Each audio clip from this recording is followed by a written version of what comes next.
folks, welcome to Athens Treasures Live. I'm Stephen Sherlin, your host, and today we have a real historical treasure for you.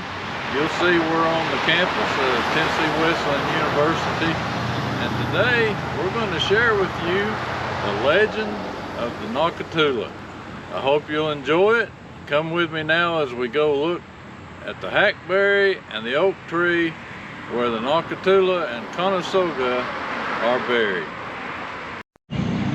Well, here we are, folks, right here at the Nocatula on the Tennessee Wesleyan University campus.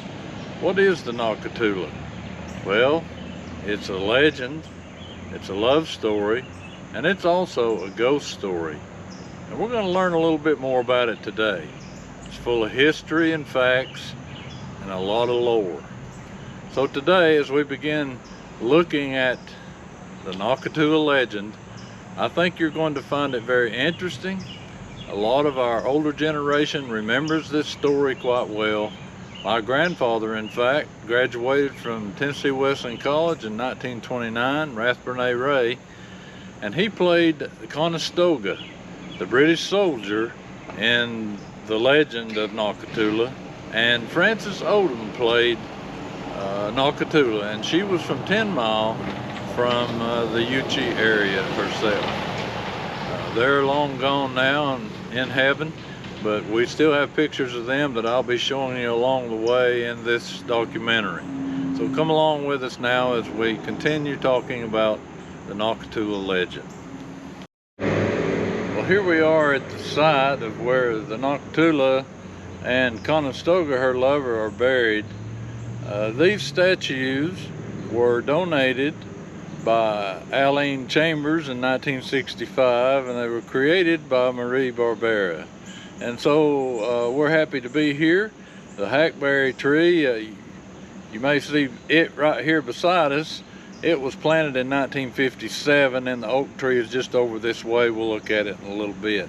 There are two other oak and hackberries planted nearby, but these two larger ones, planted in 1957, replaced the original trees that were planted when they died, and they were there 165 years until 1945 when the hackberry grew ill and had to be taken down, and then 5 years later the oak fell ill and they took it down. And then in 56, 57 they planted these new trees, and they've been here ever since. This legend is well known on the Tennessee Wesleyan campus, although there are some newer students who know little about it, and hopefully they'll begin to know more about it. I hope in future years and time to come that the play will be revived on the Tennessee Wesleyan campus for all Athenians to come here and see, because it is a wonderful play and it needs to be kept as is, not made politically correct. We would not make politically correct a Shakespearean play, so let's keep this play as is. And as I found out in my research in the library here in the archives, one of the only existing copies of the play is there, and it's deteriorating, and the director of the library says that she's going to have it preserved and digitized, and that's great because there's also a full musical score there as well. So back to Nocatula. Who was she? Well, she was the daughter of Chief Otta Kula Kula. Otta Kula Kula was a well-known leader of the Cherokees back in the 1700s, and he died about 1780 or so, a little after 1780. But in 1730, he and 7 other Cherokees were taken by the British to England and brought before King George II. There they were given treaties and all kinds of gifts, and of course they gave the king gifts. It included scalps and beaver tails and other things such as that, such as the Cherokee had in that day. So Otta Kula Kula, when he returned, became a very well-known advocate for the Cherokee with the British. Now let's move forward, and then in 1757, 56 and 57, the British wanted to build a fort at Fort Loudoun. Now, Fort Loudoun, you would think, is in Loudoun County, Tennessee. Well, it's not. It's in Monroe County, Tennessee. It's on the Tennessee River up in Von Orr in the Chota area. Chota was the Cherokee capital of the day. And so during that period of time, the British wanted to build a fort, and they made a deal with the Cherokee Indians to build it. They called it Fort Loudoun, and the Cherokees were happy because the fort was there to protect them from their Cree adversaries and other Indian Nation adversaries, and also from the advancing French who were trying to encroach upon their area. Now, as we progress forward, we find that in 1760 there became some problems between some of the Cherokee leaders and the British, and this led to a siege of Fort Loudoun, where for 6 months the Cherokees held the fort under siege and almost starved them out. They ended up eating their dogs and their horses, and finally surrendered to the Cherokee, and they were given supposedly free passage to go to the Charlestown area, Charleston, South Carolina.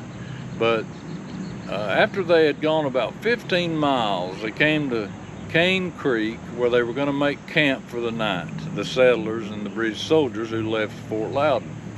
As they made camp that night, they settled in for what they thought was going to be a good evening and a long track to South Carolina. They were only just a little ways away from what is known now as Tellico. So the next morning, right before dawn, about 700 Cherokee attacked these settlers and massacred about 30 of them. There were about 20-something soldiers, a bunch of officers, and about 3 women who were massacred during this time. Now, Untitled came up when the survivors were being divided up as prisoners between the Cherokees, and he took a woman and her child as prisoners unto himself. Now, later on, he ended up marrying this woman. He gave the name of her child White Raven. The woman and Untitled had a girl child named Nocatula. And then around 1780, as we move forward, around 1780, Nocatula was a beautiful princess there in her village, and Untitled was the chief of the village, and he and some of his warriors went out for a hunt. While they were out on the hunt, they came upon a British soldier who had been wounded in the Battle of Kings Mountain. Now, he was near death, and they were having a big discussion amongst themselves, the Cherokees, as to whether to take him back to their village or not. It was good medicine or bad medicine. It was bad medicine, according to most of them, and they didn't want to do it.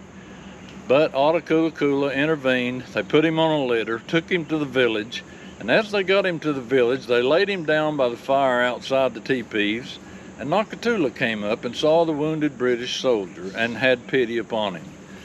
Untitled was arguing with the other tribes people as to whether or not he could stay in the village. They wanted him gone. It was bad medicine. The old women were just having a fit because he was there, but Nocatula intervened and prevailed upon her father to have him brought into Untitled tent, his teepee.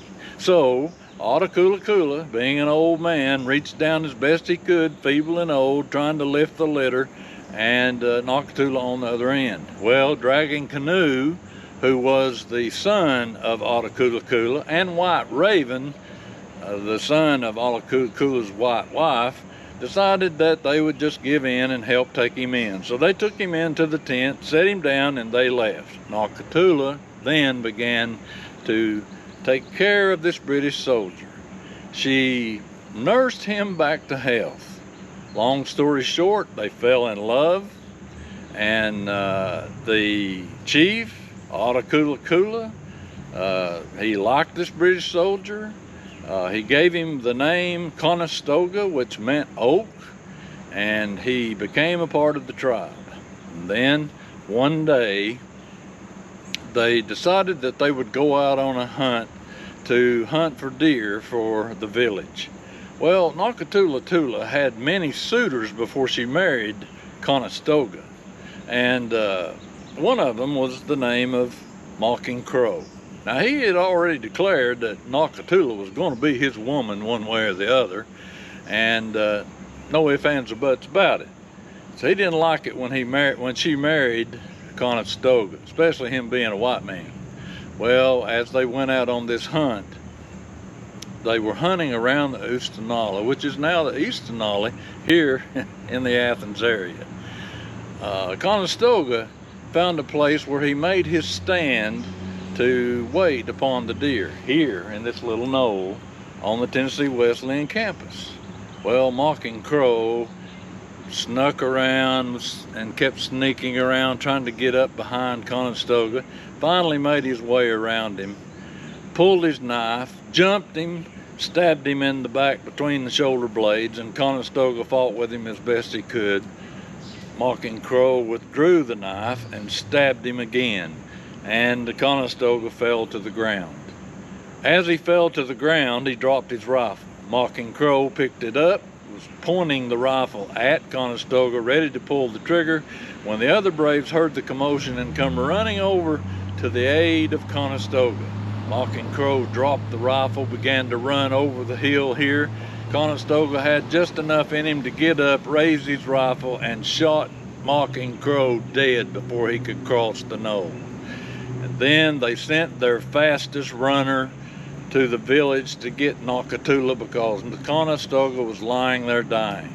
As Nocatula got there, Conestoga, drawing his last breaths, gave his undying love to her. And then she gave her undying love to him. He closed his eyes and drew his last breath. Upon that moment, she drew the knife from his body and thrust it into her breast and killed herself prior to claiming her undying love for him. And so as Athens got there, he found his daughter Nocatula dead, lying beside her husband Conestoga. And there they lay, and according to custom of the Cherokee, they buried them right here where they lay. Athens took an acorn of an oak tree and placed in the palm of the hand of Conestoga. And then he took the seed of a hackberry and placed it in the palm of Nocatula. There they buried them, and within a year, sprouts of the oak and the hackberry came forth. And for 165 years, those trees stood here on the grounds of Tennessee Wesleyan until 1945, when the hackberry died, and 5 years later the oak died. Now they've placed these new trees here, and it's a wonderful story indeed. And as the college students come and have their trysts of love here in this place, this beautiful place, it is said that many have heard in the evening hours the whispers of a young maiden expressing her love toward her lover.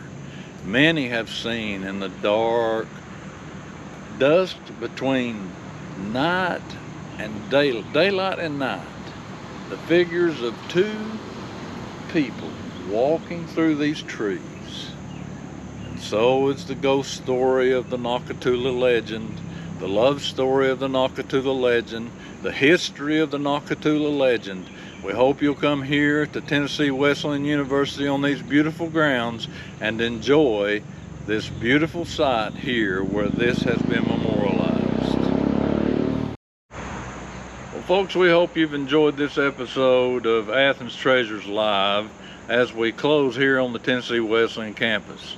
You'll see to your right the hackberry tree that was planted in 1957, and to your left, to my right, the oak tree that was planted there in 57 as well. If I get out of the way, you'll see some newer, younger trees that were planted in the last decade or so that are there just to ensure that these hackberry and oak legend lives on. So I'm going to walk around just a little bit on the campus and show you just a little bit of this beautiful campus as we close out. And I hope you'll enjoy the treasures of Athens. And until the next time, have fun.